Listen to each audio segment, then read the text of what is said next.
शादी वादी वाली सब बात प्राइवेट है, उसको मैं पब्लिक नहीं करना चाहता हूँ। एक अरमान भाई अगर खोटे निकलते हैं तो मैं उसको लेके बैठूंगा नहीं।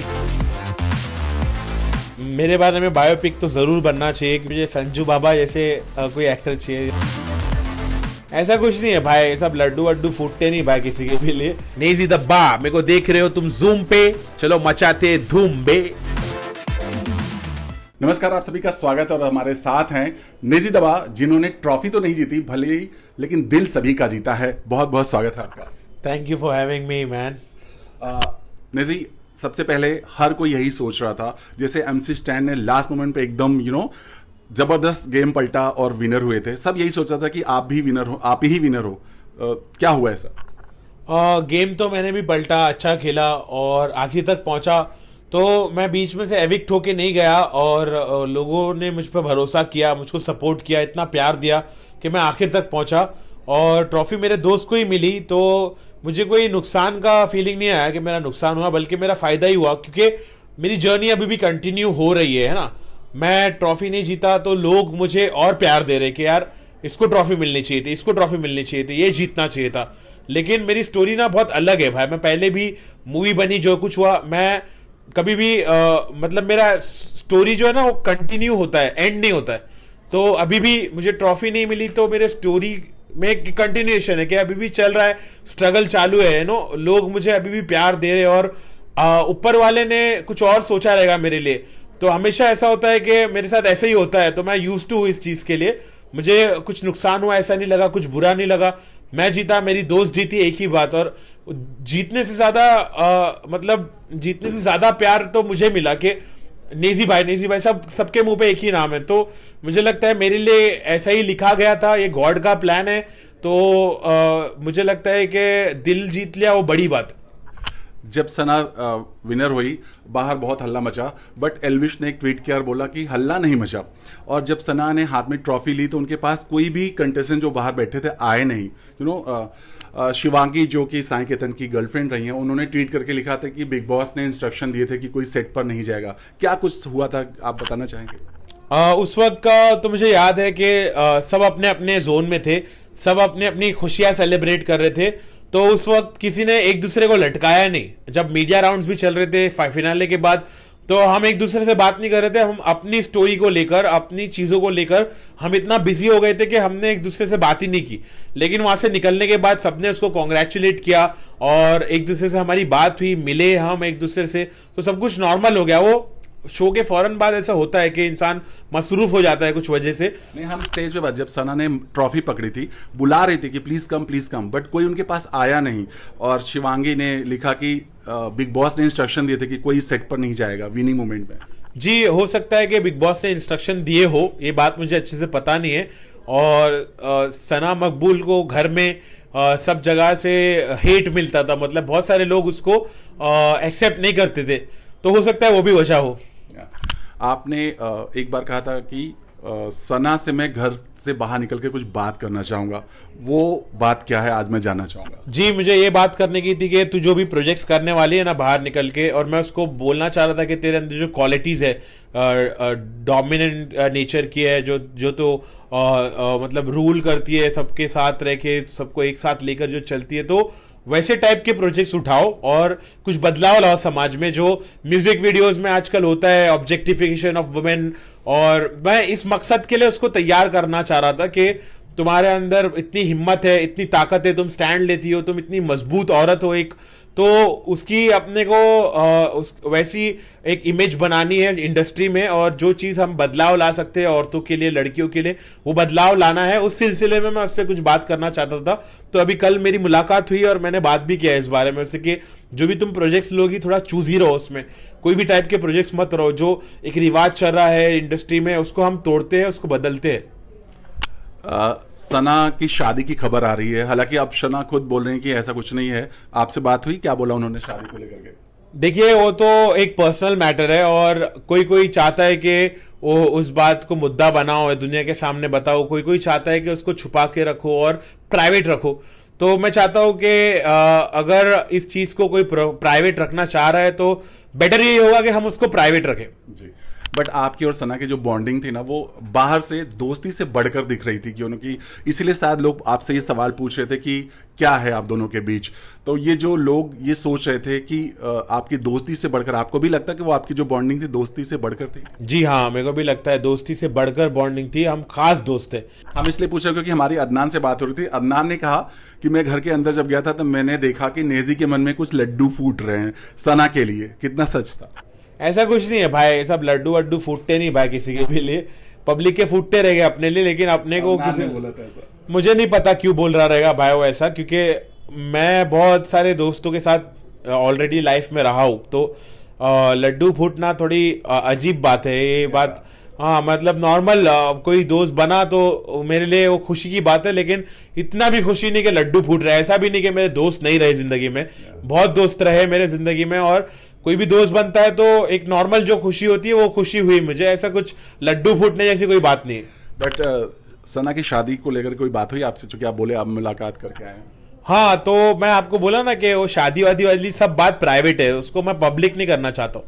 चलिए, आपकी बात हो रही है, आपको भी प्यार होगा या रिश्ते विश्ते कुछ हो रहे हैं? क्योंकि अब आपको भी वो समय आया कि आपके साथ भी कोई हो। हाँ हो सकता है ऐसा हो, तो अब मैं उसके लिए मैं बताऊँ आपको कि मैं बहुत यूनिक हूँ और बहुत लोकी रहना मुझे पसंद है, तो अगर ऐसा कुछ हुआ भी तो शायद आप लोग को नहीं पता चलेगा। बट फिर भी अगर नेजी जाना चाहें, कैसी हो उनकी ड्रीम गर्ल? मेरी ड्रीम गर्ल जो मुझे समझ के चले, जो अंडरस्टैंडिंग हो, जो लॉयल रहे, जो हमारे बीच के रिश्ते को इम्पोर्टेंस दे, मुझे इम्पोर्टेंस दे, मुझे क्या पसंद है क्या ना पसंद है ये बात को समझे और मेरे साथ बहुत अच्छे से रहे, मुझे अंडरस्टैंड करे, मेरे आर्टिस्टिक नेचर को समझे और मेरी बिजी लाइफ में मुझे वक्त दे, मुझे आराम पहुंचाए, मेरी ख्याल रखे, मेरे माँ बाप की सुने। तो मुझे एक ओवरऑल पैकेज चाहिए, जो समझदार भी हो, लविंग भी हो और हर क्वालिटीज में यूनिक हो और मेरे जैसे कंपैटिबल हो। तो फिर मम्मी पापा अभी प्रेशर डाल रहे हैं आपको शादी करने का? हाँ फिलहाल तो थोड़ा प्रेशर है, क्योंकि मेरी एज ऐसी हो गई है ना, क्योंकि मैं बढ़ते जा रहा हूँ हर साल मैं आगे बढ़ते जा रहा हूँ लाइफ में, तो अब वो समय आ गया है कि मैं इस पे ध्यान दूं। लेकिन मैं करियर पे भी फोकस कर रहा हूँ, तो अगर ऊपर वाले ने जो लिखा है मैं उस पर विश्वास रखता हूँ, क्योंकि जो भी मेरे लायक होगा वो मेरे नजरों के सामने ऑटोमेटिकली आ जाएगा। तो मैंने ये ऊपर वाले के हाथ में छोड़ दिया, मैं हाथ पैर नहीं मार रहा हूँ कुछ, मैं लेड बैक वे में ही हूँ अभी भी। ये लव मैरिज होगा या अरेंज मैरिज होगा? देखिए हम लोग तो लव को अरेंज कर सकते हैं, अरेंज को लव कर सकते हैं, तो ऐसा कुछ स्पेसिफिक सोचा नहीं हूं मैंने। जो मिलेगा अगर वो वाकई में डिजर्व करता होगा मुझे तो वो मिलेगा, और ऊपर वाला जब चाहेगा तब ये होगा। अरमान की बात करते हैं। अरमान ने आपके मुंह पर अलग बात की कि तू मेरा बहुत फेवरेट है, मैं तुझे बहुत लाइक करता हूं, बट पीठ के पीछे बहुत सारी बातें की, यहां तक कि हमने जो देखा ये कि इंसान के रूप में भेड़िया, आपने भी देखा, बहुत सारे क्लिप देखे आपने। अब आपको अरमान के बारे में क्या कहना है? मुझे लगता है अगर उन्होंने ऐसा किया होगा तो वो भुगतेंगे लोग, क्योंकि मुझे इतना प्यार करते हैं, और अगर अरमान भाई मेरे मुंह पे अच्छा बोल के मेरे पीठ पीछे बुराई कर रहे होंगे तो ये लोगों ने उनकी ये हरकत देख ली होगी, और लोग मुझे इतना प्यार करते हैं, मुझे उतना ही काफी है। एक अरमान भाई अगर खोटे निकलते हैं तो मैं उसको लेके बैठूंगा नहीं कि यार अरमान तूने ऐसा क्यों किया। मैं तो दरगुजर करने वाला इंसान हूं, तो मैं उस चीज को भी दरगुजर कर दूंगा, और अगर उन्होंने गलती की है तो वो भुगतेंगे, और उसमें मेरा इतना खास कुछ इन्वॉल्वमेंट नहीं रहेगा। बट आप ही वो शख्स थे, जब अरमान ने गलती की थी थप्पड़ मारकर, आप वो शख्स थे जिन्होंने उसका विरोध किया था, राइट? कितना सही था? ऐसे शो पे ये हरकत तो नहीं होनी चाहिए, और शो के बाहर होता तो शायद वो वैलिड लगता था, लेकिन शो के अंदर रह के अगर ऐसा कुछ हुआ है तो मुझे तो ठीक नहीं लगा। मैंने उस वक्त भी स्टैंड लिया, और सबका अपना अपना थॉट प्रोसेस है। अरमान भाई ने जब मुझे पूछा कि अगर तेरे साथ ऐसा होता तो तू क्या करता, तो मैं बोला कि भाई मैं तो काट देता था, लेकिन अगर बाहर होता तो। और मैं ये भी बोला कि भाई तुमको खुद समझना चाहिए और तुम्हारा खौफ होना चाहिए लोगों को, कि तुम अगर औरतों को साथ में शो पे लाए हो तो तुम्हारा उतना खौफ होना चाहिए कि नहीं भाई ये औरत के बारे में मैं ऐसा क्यों बोलूं। तो मुझे ऐसा लगा कि वो क्वालिटीज मतलब जो अलग अलग टाइप के अलग अलग डील करते हैं, मतलब कोई ऐसा डील करता है कोई वैसा डील करता है, तो ओवरऑल मुझे यही बोलना है कि ऐसी हरकत नहीं होनी चाहिए थी। ना विशाल को कमेंट पास करना चाहिए था, ना अरमान को चमाट। आपने वो क्लिप देखा विशाल वाला? नहीं, मुझे अंदर ही दिख गया था वो, मैं सामने ही खड़ा था। तो मैंने देखा क्या हुआ और मुझे लगता है दोनों की गलती है। Okay.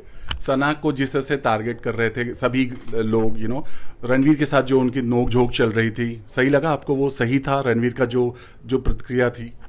हाँ, मुझे तो सही नहीं लगा, क्योंकि औरतों से थोड़ा अदब तहजीब से ही बात करना चाहिए, चाहे वो तुम्हारी दुश्मन क्यों ना हो। कभी भी लाइंस क्रॉस करना नहीं चाहिए। और मतलब मैं जनरली बोल रहा हूँ, रणवीर भाई भी मेरे दोस्त है और रणवीर भाई की भी मैं बहुत इज्जत करता हूँ। तो वो रणवीर भाई का तरीका है डील करने का। मैं रहता तो मैं अलग वे में डील करता। आपके ऊपर बायोपिक बनना चाहिए आपको लगता है? अगर होगा तो उसमें कौन एक्टर होना चाहिए, कौन होना चाहिए? मेरे बारे में बायोपिक तो ज़रूर बनना चाहिए, क्योंकि फिक्शन से ज़्यादा मैं रियलिटी में विश्वास रखता हूँ। अगर बायोपिक बनेगी तो बहुत रियल बनेगी, और उसमें एक्टर कोई चाहिए तो मुझे संजू बाबा जैसे कोई एक्टर चाहिए, जो वो स्वैग में वो फुल गली वाला बम्बैया जो स्टाइल है। और हो सकता है ऐसा हो फ्यूचर में, तो अब कुछ बोल नहीं सकते। लास्टली, कौन आपका घर अब आ चुके हैं, सब बिग बॉस खत्म हो गया है, किससे दोस्ती रहेगी और किससे कभी नहीं मिलना चाहेंगे नेजी? मैं दोस्ती तो सबसे रखना चाहूंगा, और ऐसा कोई नहीं है जिससे मैं कभी ना मिलूं। सबसे सलाम दुआ रखूंगा, और कुछ लोगों से खास दोस्ती रखूंगा, और बाकी सबसे सलाम दुआ रखूंगा। मैंने इसलिए पूछा, शिवानी के साथ आपका हमेशा रहा? जी, हम लोग का खट्टा मीठा थोड़ा रिलेशन था, थोड़ा मतलब ऐसा था कि मस्ती वाला रिलेशन था। तो वो अभी भी बात हुई मेरी शिवानी से। और हाँ, वो बोल रही है कि मेरे गांव में सब तेरी एक्टिंग कर रहे हैं और सबको तू पसंद आ रहा है। तो मैं बोला कि तेरे गांव वालों को मेरा सलाम बोल, और हमारी बातचीत हो रही है। तो ऐसा नहीं है कि हम दुश्मन हैं, उसके साथ भी मेरा अच्छा ही रिश्ता है।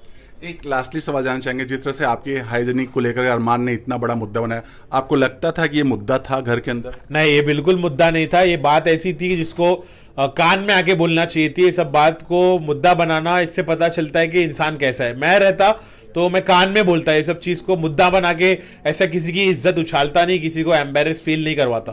क्योंकि मैंने देखा था गैस चालू करने के बाद भी आपने उनसे डायरेक्टली जाके बात। जी जी जी, वो बात को मैंने डायरेक्टली नहीं बोला। तो वो उससे पता चलता है ना कि मैं कैसा हूँ, और उससे ये भी पता चलता है कि वो कैसे है। शायद यही वजह थी कि आपको इतना सारा प्यार मिला। चलते चलते एक रैप हो जाए। नेजी दब्बा, मेरे को देख रहे हो तुम जूम पे, चलो मचाते धूम बे। Thank you so much. Thanks. Thank you.